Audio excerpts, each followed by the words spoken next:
스님 말씀. 사람들은 존재감을 드러내야 대접받는다고 믿는다. 그것은 완전한 착각이다. 진짜 대접받는 사람은 사라지는 법을 아는 사람이다. 이 채널의 멤버십에 가입해주신 분들께 깊은 감사를 드린다. 여러분의 따뜻한 마음이 이 이야기를 이어가는 큰 힘이 되고 있다. 해인사 깊은 골짜기에 지조감이라는 작은 남자가 있다. 족함을 안다는 뜻이다. 이곳에서 20여 년간 홀로 수행하며 머문 분이 계셨다. 일타 스님이다.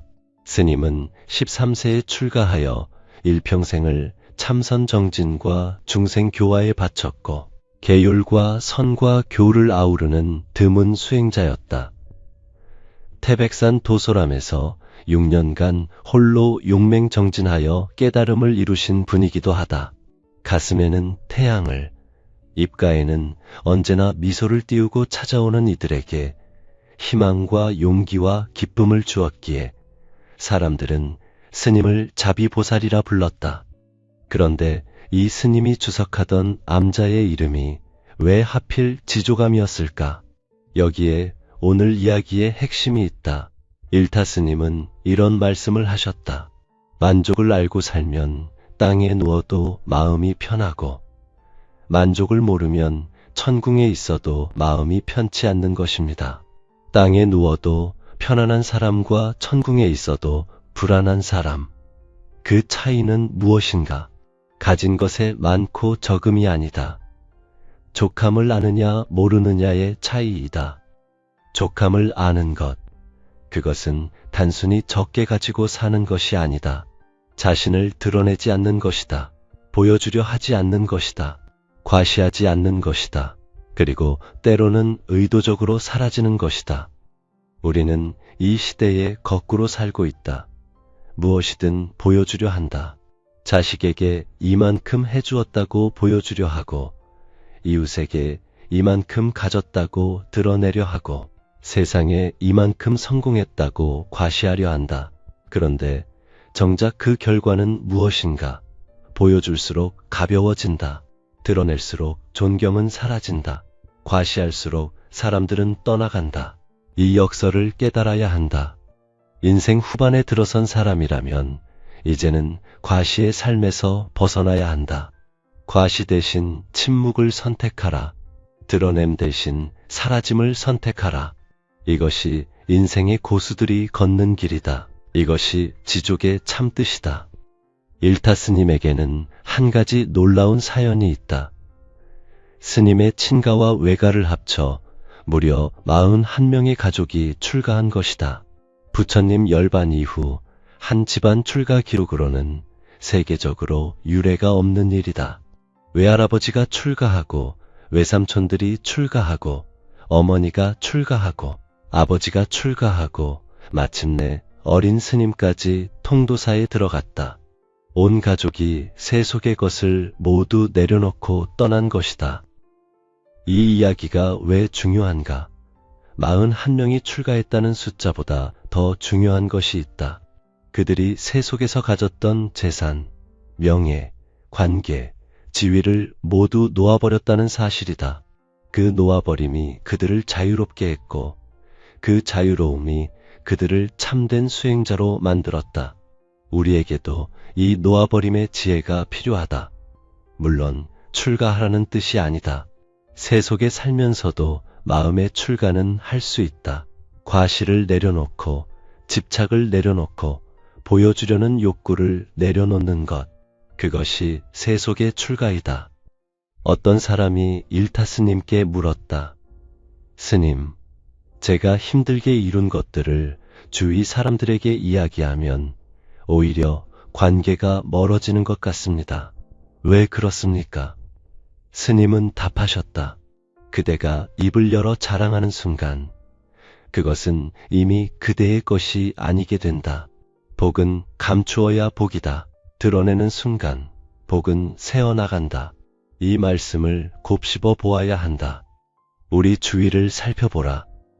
무엇을 이루기도 전에 계획을 떠벌리는 사람들이 있다. 이번에 사업을 시작한다. 이번에 큰 일을 벌인다. 이번에 투자를 한다.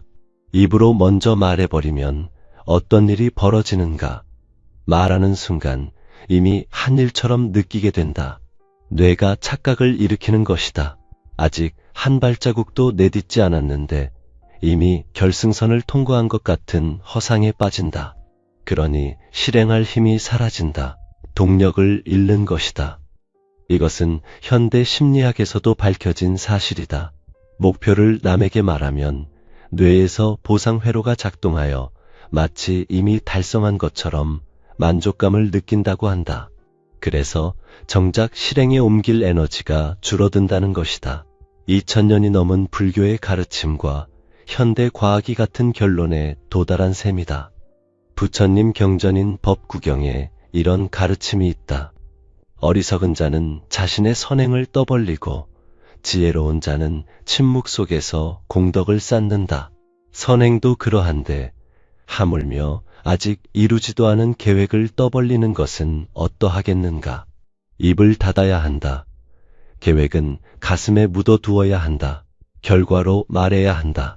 그것이 지혜로운 사람의 방식이다. 또한 생각해보라.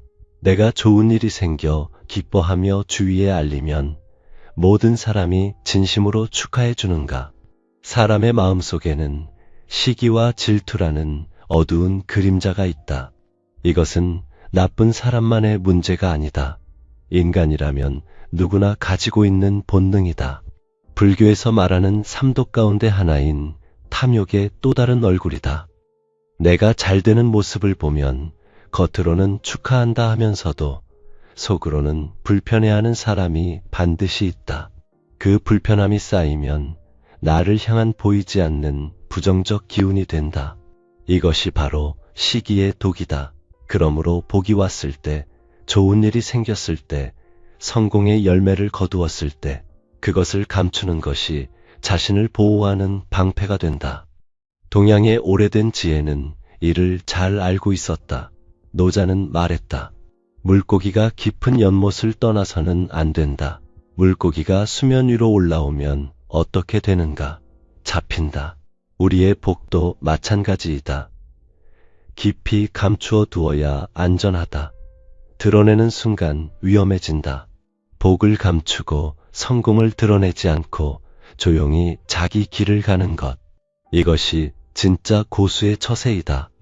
한 가지 더 이야기하자면 시기와 질투는 가까운 사이에서 더 강하게 작용한다.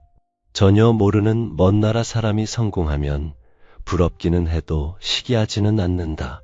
그런데 같이 학교를 다녔던 친구가 같은 동네에 사는 이웃이 비슷한 처지에 있었던 사람이 갑자기 잘 되면 그때 시기심이 고개를 든다. 그러므로 가까운 사이일수록 더욱 조심해야 한다. 자랑하지 않는 것이 상대방에 대한 배려이기도 하고 나 자신을 지키는 길이기도 하다. 어떤 신도가 일타 스님께 찾아와 물었다. 스님, 자식들이 저를 무시하는 것 같습니다. 제가 평생 고생해서 키웠는데 고마운 줄을 모릅니다. 어떻게 하면 자식들에게 대접을 받을 수 있겠습니까? 스님은 한참 침묵하시다가 말씀하셨다. 그대가 자식 곁에 너무 오래 머물러 있기 때문이다. 물도 한 곳에 고이면 썩는 법이다. 좀 떨어져 보아라.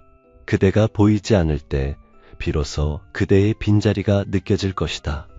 이 말씀이 자녀와의 관계에서 가장 중요한 진리를 담고 있다. 부모가 자식 곁에서 끊임없이 잔소리를 하고 끊임없이 간섭을 하고 끊임없이 자신의 존재를 드러내면 어떤 일이 벌어지는가? 자식은 부모를 부담스러워한다. 피하고 싶어한다. 이것은 자식이 불효해서가 아니다. 인간의 자연스러운 심리이다. 너무 가까이 있으면 그 소중함을 느끼지 못하는 것이 사람의 마음이다. 부처님께서도 자녀에 대해 깊은 가르침을 남기셨다. 자녀를 독립된 인격으로 대하라. 부모가 자녀를 자기 소유물처럼 여기는 순간 괴로움이 시작된다고 하셨다. 수타니파타에는 이런 가르침이 있다. 이것은 자녀를 버리라는 뜻이 아니다. 집착을 버리라는 뜻이다. 관계의 방식을 바꾸라는 뜻이다. 여기서 한 가지 더 깊이 생각해 볼 것이 있다. 부모가 자식에게 내가 이만큼 해주었으니 이만큼 받아야 한다는 기대를 가지면 어떤 일이 벌어지는가? 그 기대가 충족되지 않을 때 서운함이 생긴다. 서운함이 쌓이면 원망이 된다. 원망이 쌓이면 관계가 무너진다. 부모는 자식에 대한 기대를 끊어야 한다. 내가 해준 것에 대한 보상을 바라는 마음을 놓아야 한다. 그래야 부모도 편하고 자식도 편하다. 자녀 앞에서 한 발짝 물러서 보라. 매일 전화하던 것을 줄여보라. 이것 해라, 저것 해라 하던 말을 삼가보라. 처음에는 섭섭할 것이다. 하지만 시간이 지나면 놀라운 변화를 경험하게 될 것이다. 자녀가 먼저 안부를 물어올 것이다. 자녀가 먼저 찾아올 것이다. 왜인가? 부모의 빈자리를 느꼈기 때문이다. 부모의 소중함을 깨달았기 때문이다. 거리를 둘 때 비로소 부모의 존엄이 살아나는 것이다. 그렇다고 완전히 연락을 끊으라는 뜻이 아니다.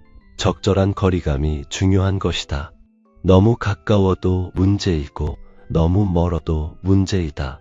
중도가 답이다. 부처님께서 가르치신 중도의 길이 인간관계에서도 그대로 적용된다. 지나치지도 않고 모자라지도 않은 그 중간의 자리, 거기에 서야 한다. 법구 비유경에는 가족에 대해 이런 비유가 나온다. 부모와 자녀가 인연으로 모여 사는 것은 마치 여관의 나그네가 아침에 일어나면 이내 흩어지는 것과 같다. 처음 이 구절을 접하면 무정하게 들릴 수도 있다. 하지만 이것은 냉정한 가르침이 아니라 깊은 지혜의 가르침이다. 가족을 사랑하되 얽매이지 말라는 것이다. 함께하되 서로의 길을 존중하라는 것이다. 그래야 관계가 건강해진다. 그래야 서로를 진정으로 아끼게 된다. 이제 타인의 박수에 대해 이야기해보자. 우리는 살면서 남의 인정을 받으려고 얼마나 많은 에너지를 쏟는가.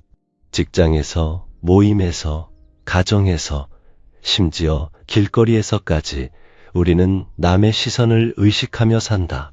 잘 보이려 하고, 칭찬받으려 하고, 인정받으려 한다.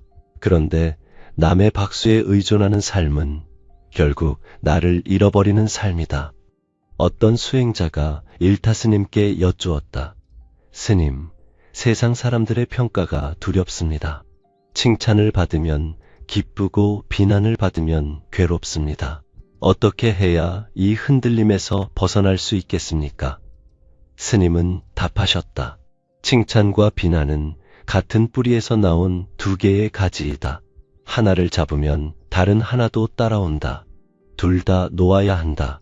그대 안에 이미 그대의 가치가 있는데 왜 밖에서 찾으려 하는가? 이 말씀을 가슴 깊이 새겨야 한다. 나의 가치는 남이 정해주는 것이 아니다. 내가 스스로를 어떻게 채우느냐에 따라 결정되는 것이다. 뿌리가 없는 것이다. 중심이 없는 것이다. 일타스님은 지조감에 작은 초정 하나를 지으셨다.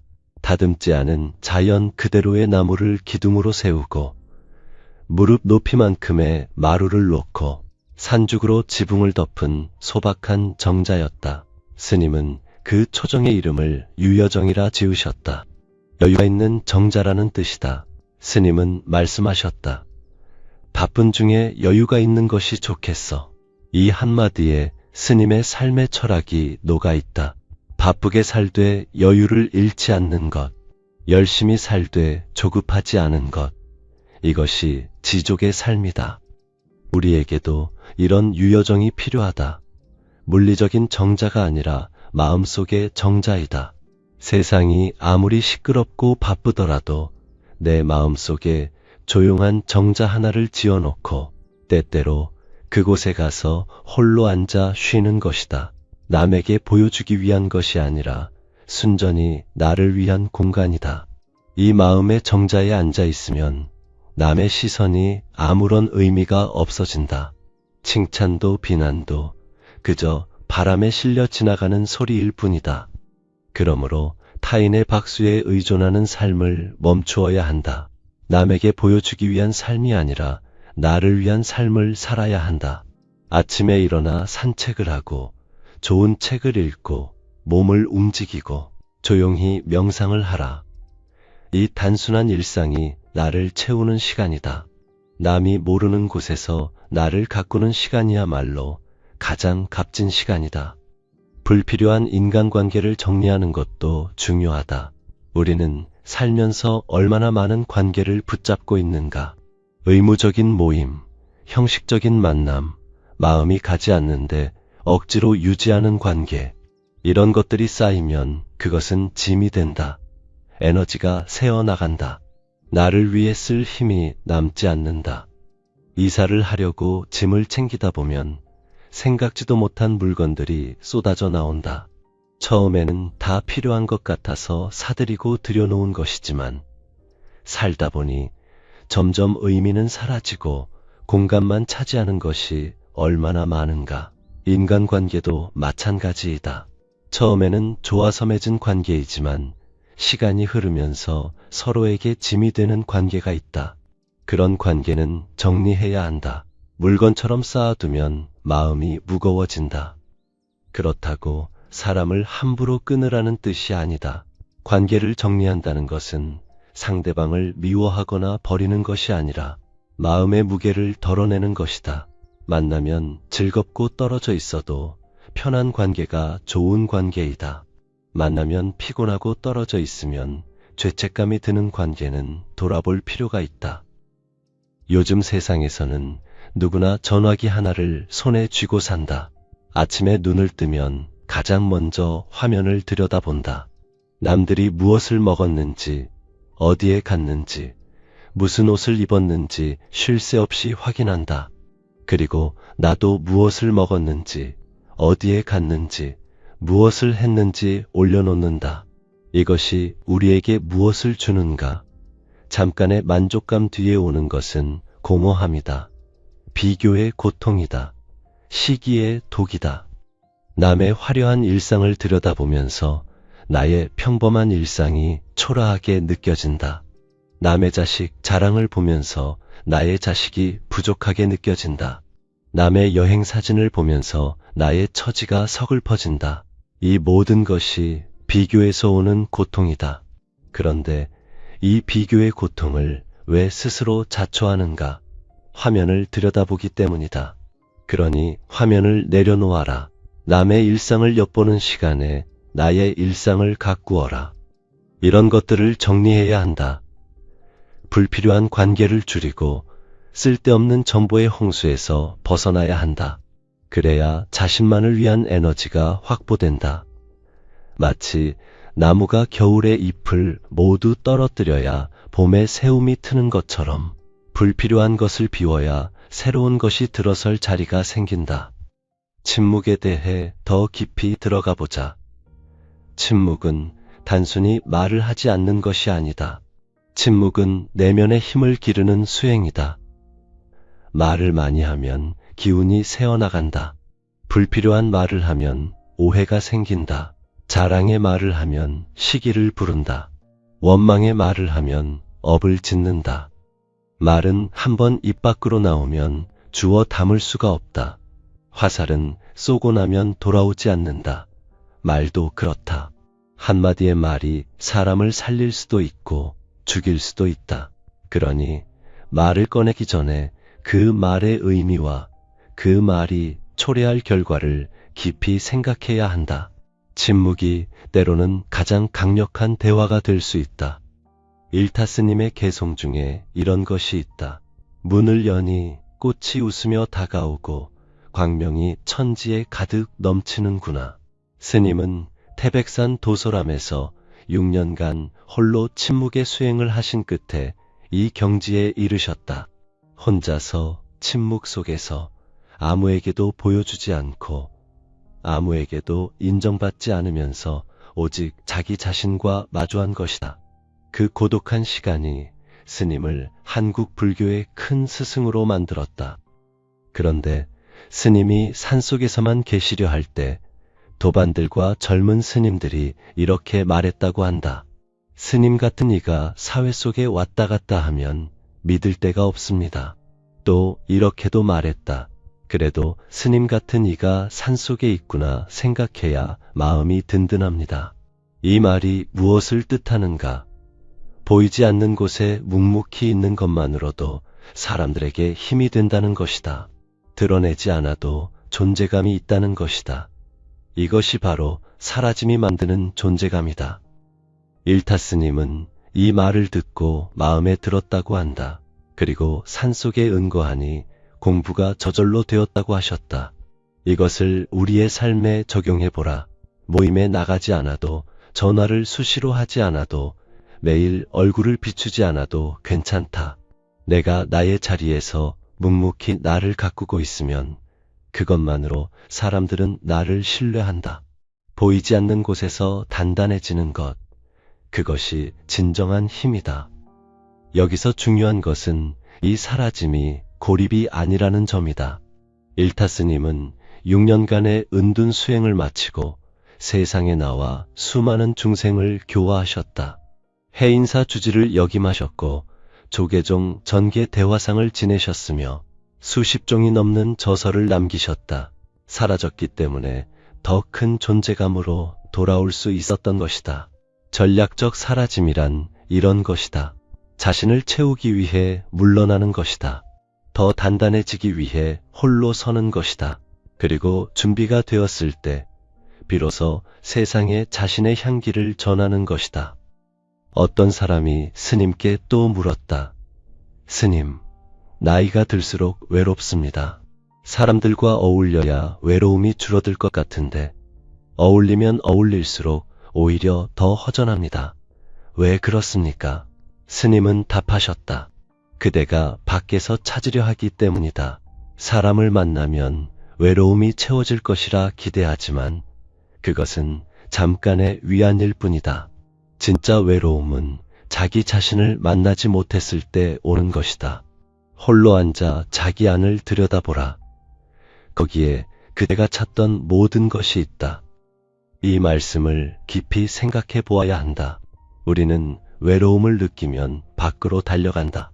사람을 만나고 수다를 떨고 어딘가에 가입하고 무엇인가에 참여한다. 하지만 그것으로 채워지지 않는 빈자리가 있다. 그 빈자리는 오직 나 자신만이 채울 수 있는 것이다. 홀로 있는 시간을 두려워하지 말라. 홀로 있는 시간은 나를 만나는 시간이다. 법정 스님도 말씀하셨다.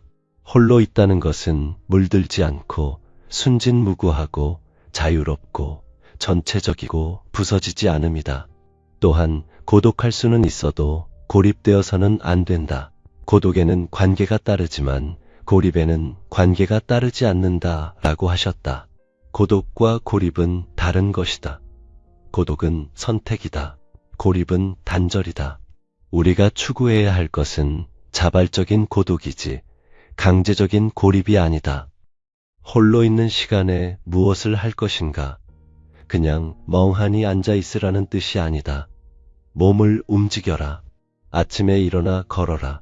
걷다 보면 머리가 맑아진다. 맑아진 머리로 생각하면 지혜가 생긴다. 몸이 약해지면 마음도 약해진다. 몸이 건강하면 마음도 건강해진다. 나이가 들수록 몸을 움직이는 것이 더 중요하다. 남에게 보여주기 위한 운동이 아니라 순전히 나를 위한 운동을 하라. 책을 읽어라. 좋은 책 한 권은 좋은 스승과 마주 앉은 것과 같다. 스님이 옆에 없어도 스님의 책을 읽으면 법문을 듣는 것과 다르지 않다. 글을 써보아라. 하루에 일어난 일, 느낀 것, 깨달은 것을 몇 줄이라도 적어보아라. 글을 쓰는 것은 자기 마음을 들여다보는 일이다. 그 속에서 내가 미처 몰랐던 나를 발견할 수 있다.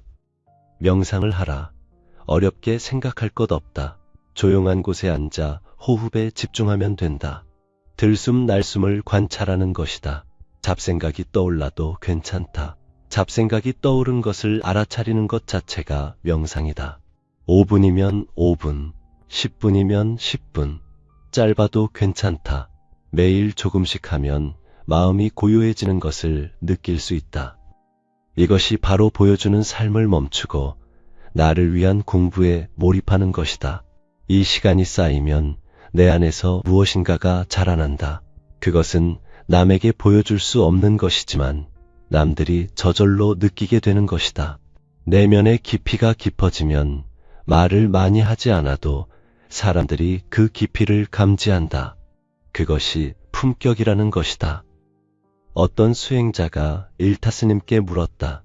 스님, 사람들 앞에서 어떻게 하면 품격 있는 사람으로 보일 수 있겠습니까?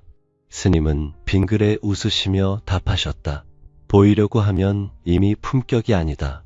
품격이란 보이려 하지 않을 때 저절로 드러나는 것이다. 그대의 마음이 맑으면 그대의 얼굴에서 빛이 난다. 그대의 삶이 바르면 그대의 주위가 밝아진다. 억지로 꾸미지 마라. 자연스러운 것이 가장 아름답다. 품격은 만드는 것이 아니라 배어나는 것이다. 비싼 옷을 입고 좋은 차를 타고 큰 집에 산다고 품격이 생기는 것이 아니다.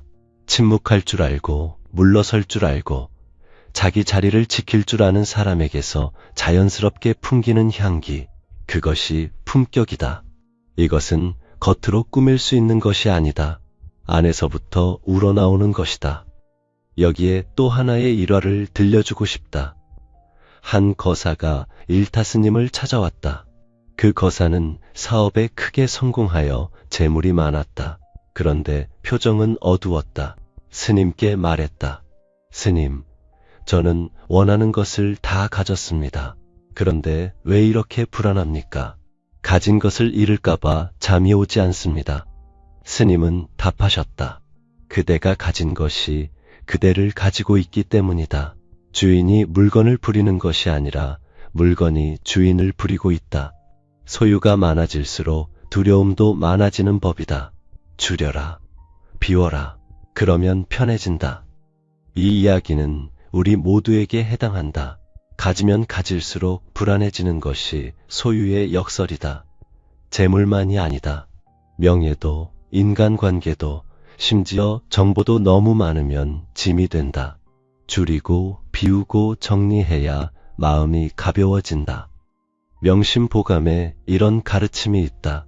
복이 있다고 모두 누리지 말라. 복이 다하면 빈궁해진다. 권세가 있다고 모두 부리지 말라. 권세가 다하면 원수와 만나게 된다.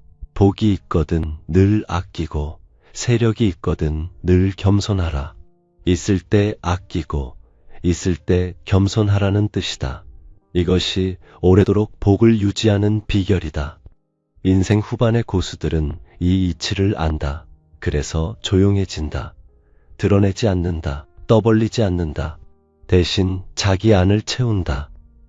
조용히 몸을 움직이고 조용히 마음을 닫고 조용히 이웃을 돌본다. 이 조용함이 쌓이고 쌓이면 어떤 결과가 오는가? 주위 사람들이 스스로 찾아온다. 자녀들이 스스로 전화한다. 이웃이 스스로 존경한다. 사라졌기 때문에 돌아온 것이다. 비웠기 때문에 채워진 것이다. 나를 채우는 사람은 넘치지 않는다.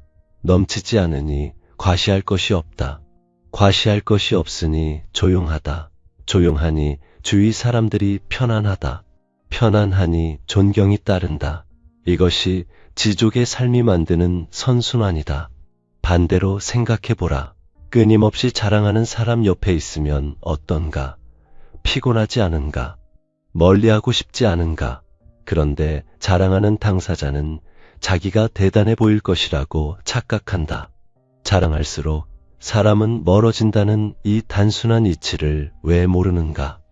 일타 스님이 머무셨던 지조감은 해인사의 동쪽 골짜기 깊은 곳에 있었다.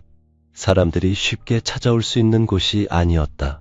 그런데도 전국에서 스님을 만나러 오는 발길이 끊이지 않았다. 스님이 세상에 나가 자신을 알린 것이 아니다. 스님이 조용히 자기 자리를 지키고 있었기 때문에 사람들이 스스로 찾아온 것이다. 이것이 사라짐의 역설이다. 보이지 않을수록 더 보고 싶어진다. 말하지 않을수록 더 듣고 싶어진다. 가까이 하지 않을수록 더 가까이 가고 싶어진다. 꽃을 생각해보라. 꽃이 스스로를 자랑하는가? 향기를 억지로 뿌리는가? 그렇지 않다. 꽃은 그저 자기 자리에서 피어날 뿐이다. 그런데 벌과 나비가 스스로 찾아온다. 향기가 저절로 퍼진다.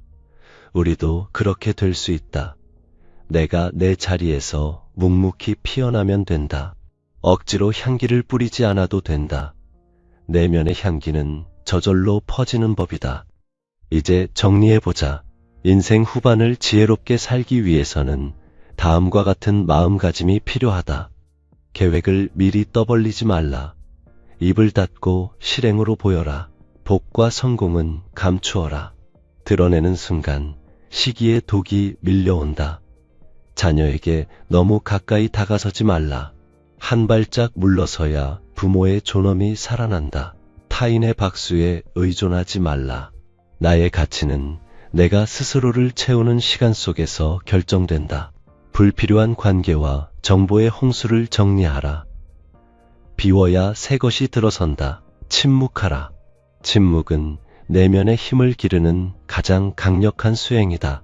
보여주는 삶을 멈추고 나를 위한 공부와 운동에 몰입하라. 전략적 사라짐은 고립이 아니라 더 큰 존재감으로 돌아오기 위한 과정이다. 부처님께서 말씀하셨다. 연꽃잎 위에 물방울을 보라. 잠시 머물다 구르며 떨어진다. 집착하지 않는다. 우리도 그렇게 살 수 있다.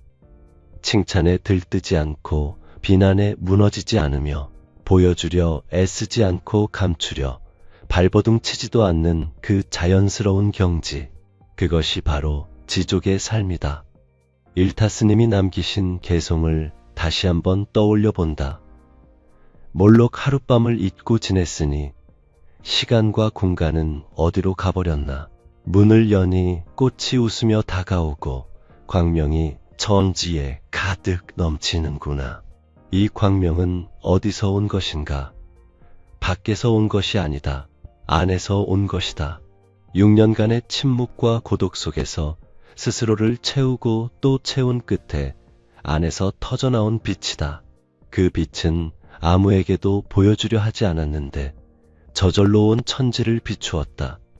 스님은 시간과 공간마저 잊을 정도로 깊이 자기 안에 몰입하셨다. 그 몰입의 끝에서 문을 여니 꽃이 웃으며 다가온 것이다.